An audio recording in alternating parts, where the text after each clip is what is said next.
नमस्कार दोस्तों, मैं सत्यव्रत सॉन्ग राइटर। हमारे गाने लिखो चैनल में सभी सिंगर और सभी दोस्तों का स्वागत है। आज मैं इस वीडियो में लेकर आया हूँ कमरिया को टच करने ना दूंगी। जी हाँ दोस्तों, इसी ट्रैक पर मैं लेकर आया हूँ गाना बोल बम का गाना। जी हाँ दोस्तों, इसी ट्रैक पर मैं लिखा हूँ, ये समर सिंह गाना गाए थे, कमरिया को टच करने ना दूंगी। तो मेरा ये बोल बम लिखा हुआ बिल्कुल मुफ्त और फ्री है। आप अगर एक सिंगर है तो मेरे इस गाने को उठाकर तुरंत गाइए, कोई भी पैसा लगने वाला नहीं है। तो चलिए दोस्तों, वीडियो को स्टार्ट करते हैं। अगर आप एक सिंगर हैं, आपको फ्री में गाना चाहिए हमेशा, तो मेरे चैनल को सब्सक्राइब करके बगल में बेल आइकन घंटी दबा दीजिएगा, ताकि आपको अच्छे गाना मुफ्त में फ्री में मिलता रहे। तो चलिए दोस्तों, मैं आपको गाकर सुना दूँ किस प्रकार से इस गाने को गाना पड़ेगा, ताकि आपको बाद में प्रॉब्लम ना हो, किस प्रकार से इस गाने को गाना पड़ेगा। ठीक है, चलिए गाकर आपको सुनाते हैं मुखड़ा और अंतरा। राजा जी बात आपके नाही मानब, शिव जी के दर्शन जरूर करब।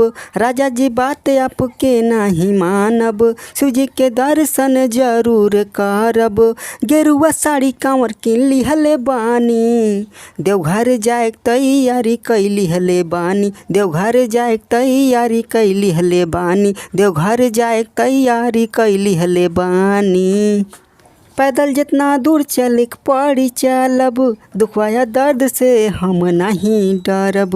पैदल जितना दूर चल पड़ी चलब, दुखवाया दर्द से हम नहीं डरब।